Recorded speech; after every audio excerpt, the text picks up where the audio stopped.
அஸ்ஸலாமு அலைக்கும் ரஹ்மத்துல்லாஹி வபரகாத்துஹு. அல்லாஹு தாலாவின் அழகிய பெயர்களில் ஒன்று அல் கரீம். அல் கரீம் என்றால் மிகவும் கனிவானவன், மிகவும் மதிப்புள்ளவன், மற்றவர்களுக்கு வாரி வழங்குபவன். இத்தனை கனிவுள்ளம் கொண்டவன் அல்லாஹ்வை தவிர வேறு யார் இருக்க முடியும்? அல்லாஹு தாலாவின் அருட்கொடைகளை எண்ணி பாருங்கள். நம்மளுடைய கண், இதயம், மூளை, அத்தனை உறுப்புகளையும் அல்லாஹு தாலா படைத்திருக்கிறான். அதற்காக நாம் ஏதாவது அல்லாஹ்வுக்கு பே செய்திருக்கிறோமா?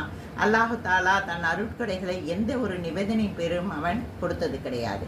அவன் கொடுப்பதற்காக யாரிடமும் அவன் கேட்க வேண்டிய அவசியம் அவனுக்கு இருந்தது கிடையாது. அல்லாஹு தாலா தன் அடியாளர்களுக்கு கொடுப்பதற்காக மிகவும் விருப்பப்படுகிறான்.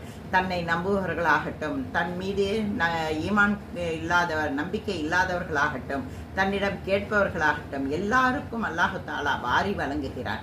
அவரவர்களுக்கு லாயக்காக, ஒருத்தருக்கு பொருட்செல்வமாக, ஒருத்தருக்கு பிள்ளை செல்வமாக, ஒருவருக்கு அறிவாக, ஒருவருக்கு அழகாக என்று அல்லாஹு தாலா அவரவருக்கு லாயக்காக அல்லாஹு தாலா அருட்கொடைகளை கொடுக்கிறான். அவனுடைய அருட்கொடைகளை நாம் எண்ணி பார்க்க முடியாது.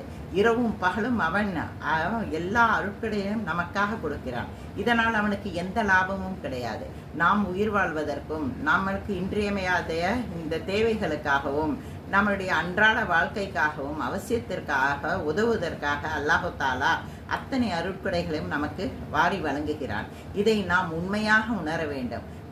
நாம் உண்மையாக உணர்ந்தால்தான் அவனுடைய அருட்கொடைகளிலிருந்து நாம் அவனுடைய படைப்புகளுக்கு நல்லவர்களாக நடந்து கொள்ள முடியும், மற்றவர்களுக்கு மதிப்பு கொடுக்க முடியும், வறியவர்களுக்கு நாம் பொருட்செல்வங்களும் உணவும் வாரி வழங்க முடியும். அல்லாஹு தாலா வழங்கிய எண்ணடங்கா இந்த ஞாமத்துகளை, அருட்கொடைகளை எண்ணி நாம் நம்மளுடைய மரணம் வரை அவனுக்கு நன்றி செலுத்த வண்ணம் இருக்க வேண்டும். அஸ்ஸலாமு அலைக்கும் ரஹ்மத்துல்லாஹி வபரகாத்துஹு.